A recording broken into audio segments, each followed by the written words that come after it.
Hey guys, welcome to an episode of the Sales Manager Academy podcast. As always, I'm your host Omar, and we talk about leadership in the retail world, specifically when it comes to small retail, right? We're talking about AV, appliances, furniture, wireless retail. We're talking about the smaller spaces where really knowing what you're doing is super important, super impactful to really be able to get those big wins, get those big deals. And for you as a leader, ensuring that you have trained up staff so that you're not stressing out, you're not overworking yourself, you're not burned out.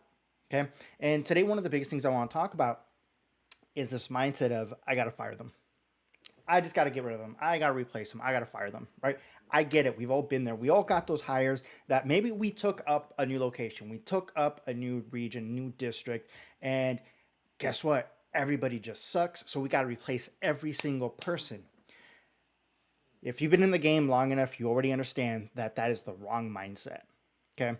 Because it takes time and energy to be able to just source people to hire, let alone train them up to actually know what the fuck they're doing.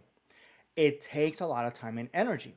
So, unless you have a dedicated resource, dedicated departments that can do that for you, it's going to be very difficult to go from being, I'm barely making it, I'm feeling too burned out, to super energized by bringing in brand new staff. Because you already know, depending on how many people you're looking at, it's going to take quite a few months to be able to get them on board.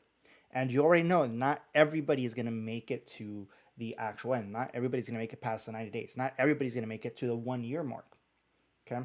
What you can do is focus on retraining those habits. Oftentimes, those bad employees aren't bad, they're not lazy. Okay. They need a little bit of assistance to actually gain the skills, the competency to be able to do the roles, to do the tasks and jobs that we're asking them to do. When you're just throwing them out there with little guidance, let alone not enough training and development, they're going to flounder.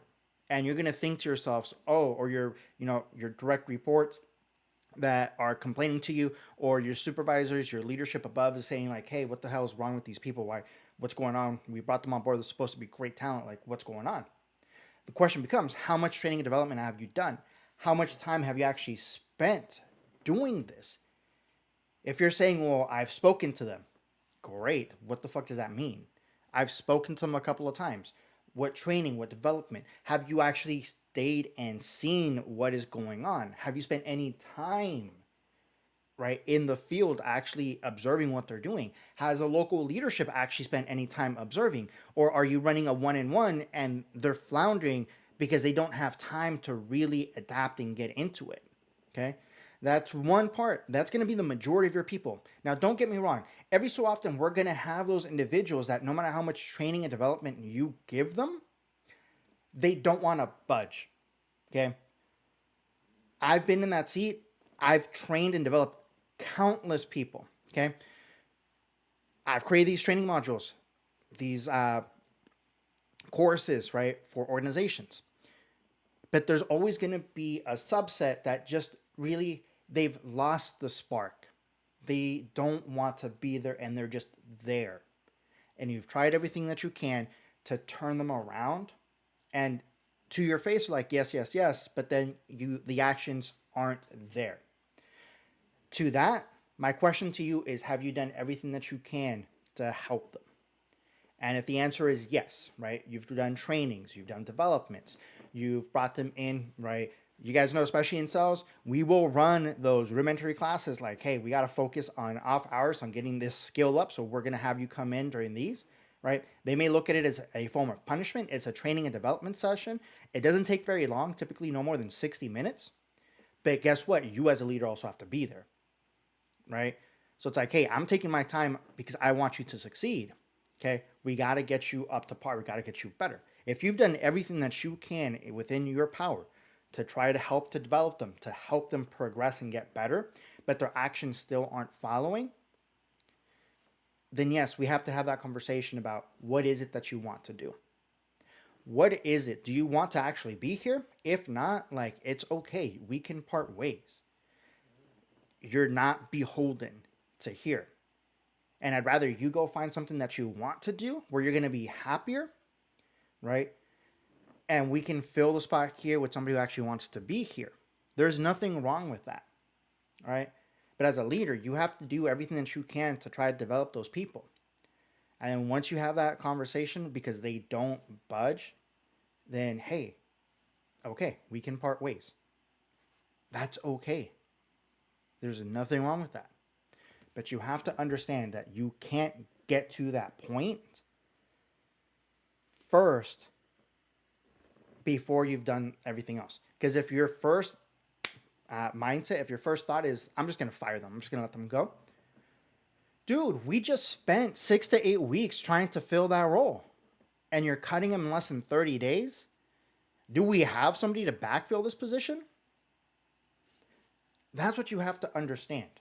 So did you take the time to train and develop these people? Did you focus on making sure they have those foundations so that they understand, like, hey, when this happens, boom, right? I just got to shift my mindset from this to this. This is what I got to do to be able to ensure that I'm successful, right? In sales, guys, we get this. We're in these roles because we're getting paid bonuses, we're getting paid commissions, we're getting paid for what we're selling and what's sticking with our clients, right? What's actually getting delivered. That is what we're here for. Our team members will make vastly more when that's their focus. But we have to make sure that we're aligned. If we're not aligned, hey, there's nothing wrong with that. We can part ways. Let's go. All right? But you have to make sure that as a leader, you've checked that off. I've done my coaching sessions. Every single time I step in, we go over trainings, we go over coaching real fast.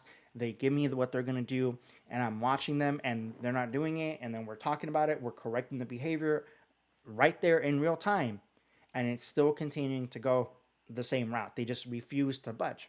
Hey, okay, they refuse to budge. We've done everything we can. Have the conversation. What is it that you really want to do? Do you really want to be here? And it's okay, because everybody's going to say, yes, it's okay if you don't want to be here, right? As a leader, you have to let them know it's okay. This isn't for everybody.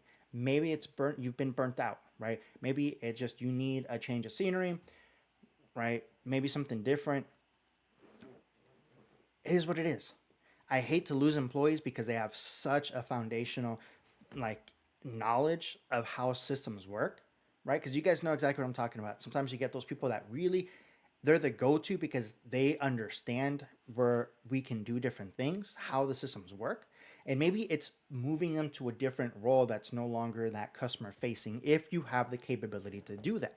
Not every organization has it, especially the smaller organizations. I have been there, okay? Because the reason why they're so great on the back end is because they've understood the front end. They understand how the systems on the floor work. They understand the broken processes that we have, right? That's why as an organization, it's so fundamental for you to be able to bring people from the field into the admin space, right? So to give you insight as to what's not working and what is working. Because when you've been separated from the field for too long, you think you have an idea of what's going on, but what you think you see or you think you understand is no longer the reality, okay? That's why it's important to be able to visit the field, spend time in the field, and have people from the field come into that admin space to help you understand what is missing. Because you might think, great, on paper, this is fucking fantastic. But leaders, let me know in the comments. I'm sure every single person has that one experience, at least one, where you're like, the fuck did they do? Now it's making our job 10 times harder. Now we're having issues with deliverables, right? Where it was going out fine. Now the process is broken. We got to fix the process. I've been there, okay? I've had, jobs for tens of thousands of dollars get fucked up because of changes on the back end. And when you go to find out and they're like, hey, so why did this change? And they're like, well, because of this and that. It's like, okay, did you guys test it out before you fucking decided to make the change? Because now I got $100,000 worth of projects that are getting affected that are supposed to go out this week. Okay? That's the kind of stuff that In the field, you know, in the admin space, you may not know. But those employees who may have been or are burned out from being in the field will have knowledge of and can help on the back end.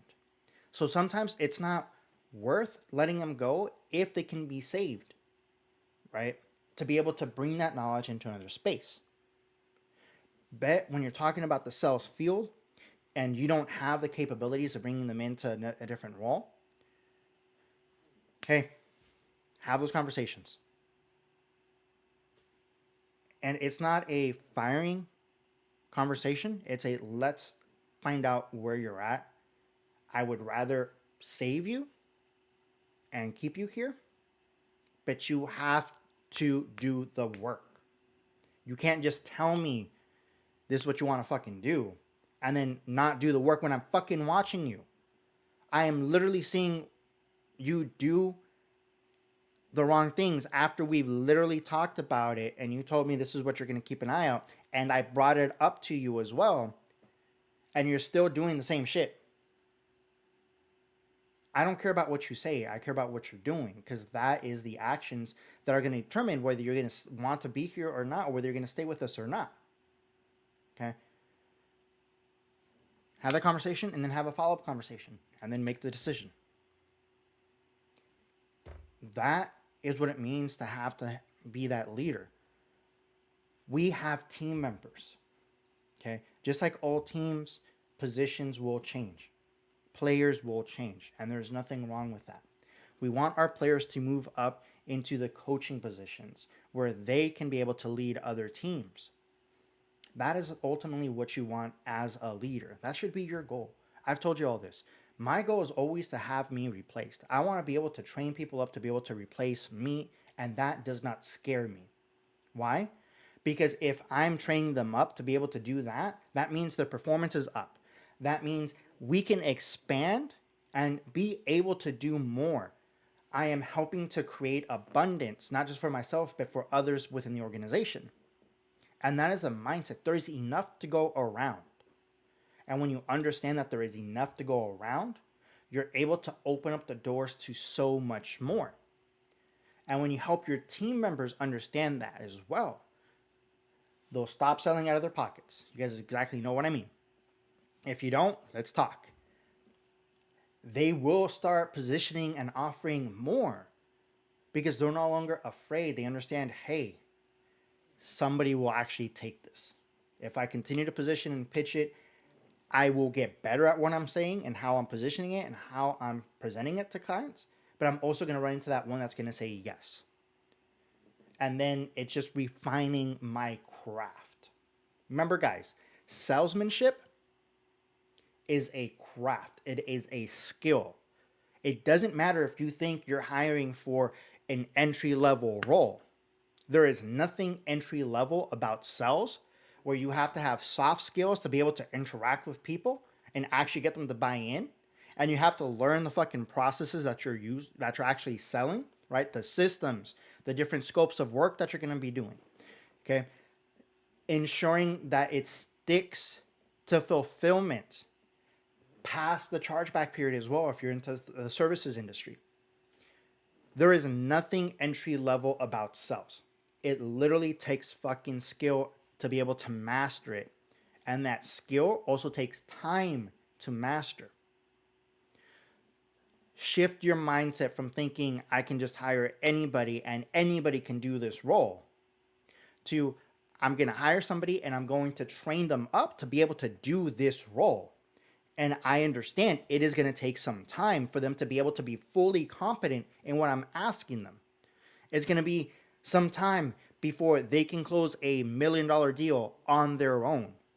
Okay? There is so much that goes into it that you guys need to understand as leaders. It takes time for mastery. If they don't have the exact skills I need them, I need to train them up. That is what I'm looking at when I'm looking at resumes, when I'm looking at candidates. Can I transfer these skills to be able to train them up faster? Or do these individuals have absolutely zero skill? So I'm starting from scratch, so I have to lay out the foundation first before they'll be fully competent at what they're doing. Having those benchmarks of what they need to attain and hit. And then also on the flip end, just like we were talking about, having those benchmarks of what I need to do before I have those conversations with people of, do you want to be here or not?